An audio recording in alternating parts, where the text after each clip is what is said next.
Bienvenue, aujourd'hui on plonge dans une aventure technique qui est humaine assez folle, celle du canal du Midi. Imaginez, hein, au XVIIe siècle, creuser 250 km pour relier Toulouse à la Méditerranée.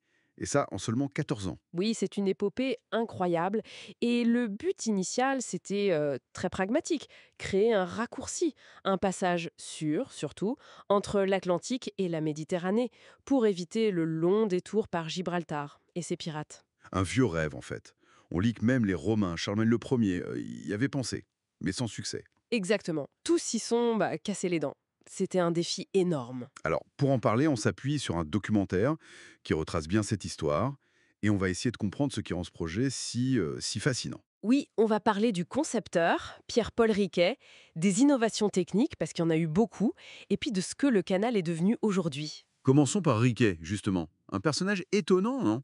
Pas du tout le profil de l'ingénieur qu'on imaginerait. Ah non, pas du tout. C'était un collecteur d'impôts en Languedoc, un gabelot. Il percevait la taxe sur le sel, mais quelle vision et quelle ténacité. C'est ça qui est frappant.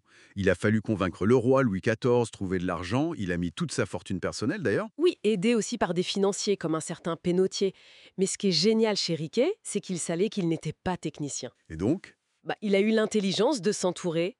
Il a cherché les meilleurs experts de l'époque pour pallier ses propres lacunes. C'est très moderne comme approche en fait. tout à fait. Et le défi technique numéro un, c'était quoi? L'eau, j'imagine.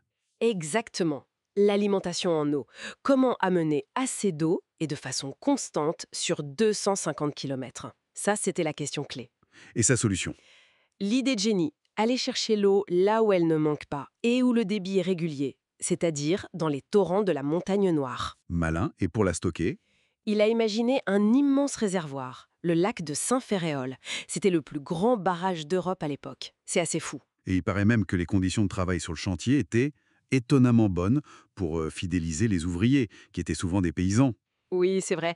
Les sources disent qu'ils étaient payés même s'ils tombaient malades ou si le temps empêchait de travailler. Assez avant-gardiste pour l'époque. D'accord. Autres innovations majeures, les écluses. Celles de Riquet ont une forme particulière, non? Oui, ovale. Les premières, à mur droit, s'effondraient à cause de la pression de la Terre. Riquet a donc imposé cette forme ovoïde bien plus résistante. Et le principe hydraulique est si bien pensé qu'il est toujours utilisé aujourd'hui. Bon, c'est électrifié maintenant, mais le système reste le même. Et l'exemple le plus célèbre, ce sont les écluses de Fonserane, à Béziers.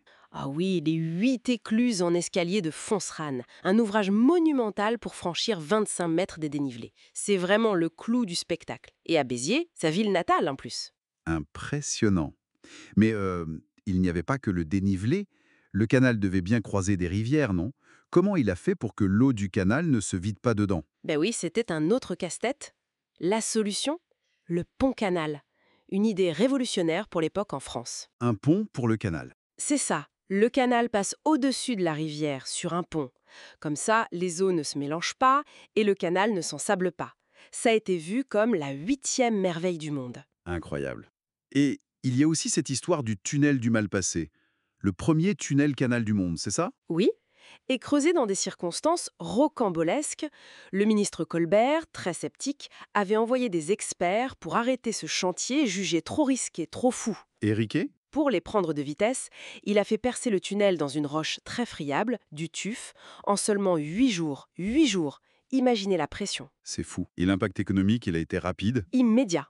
Des ports ont poussé en pleine campagne, comme à Castelnaudary. Le commerce régional a été transformé.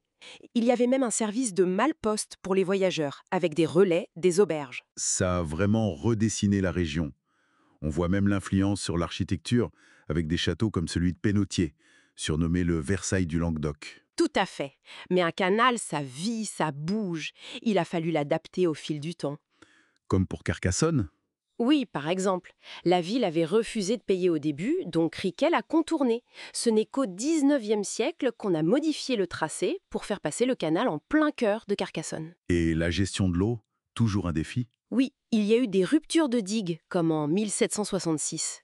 Ça a mené à la construction de déversoirs, des sortes de trop-pleins pour évacuer l'eau en cas de crue. Et plus récemment, il y a eu ce problème avec les arbres, les platanes. Ah oui, le drame du chancre coloré.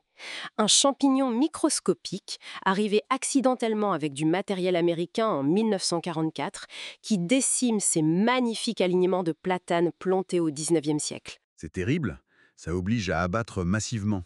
Oui, et à replanter. Mais cette fois avec des essences différentes, plus résistantes, pour diversifier et assurer l'avenir de ces voûtes végétales. Malgré ça, le canal reste un lieu vivant très attractif, classé à l'UNESCO depuis 1996 quand même. Bien sûr, c'est devenu un haut lieu du tourisme fluvial, de la navigation de plaisance, et même pour l'aviron, les longues lignes droites sont idéales. Et l'héritage technique de Riquet, il sert encore aujourd'hui. Ah oui, à Marseillette par exemple, on utilise toujours ces principes d'irrigation pour des cultures assez uniques, hein. Du riz et même des vignes qui poussent littéralement les pieds dans l'eau. Et puis il y a la vie locale qui s'organise autour, comme cette épicerie flottante au Sommail qui fait le lien entre touristes et producteurs. Et il ne faut pas oublier Sète, le tout dernier défi que le roi avait lancé à Riquet. Créer un port de A à Z sur la Méditerranée. Il a fallu construire la ville et le môle, cette grande jetée pour protéger le port. Finalement, le canal du Midi, c'est bien plus qu'une simple voie navigable. C'est un monument d'ingénierie, un moteur économique historique, un paysage. Et un héritage culturel vivant, oui. Le plus triste, c'est que Riquet est mort juste avant la fin. En 1680, quelques mois avant l'inauguration officielle en 1681, il n'a pas vu son œuvre achevée et célébrée. C'est vrai. Ce qui est fascinant, c'est de voir comment une infrastructure pensée il y a plus de 350 ans continue d'exister, de s'adapter. Aux maladies, aux nouveaux usages, et de façonner encore aujourd'hui toute une région, son économie, ses loisirs. Ça pose question finalement sur nos propres grands projets. Comment on pense la pérennité aujourd'hui? Exactement. Quelle vision à long terme on intègre dans ce qu'on construit maintenant? C'est une belle leçon que nous laisse le Canal du Midi.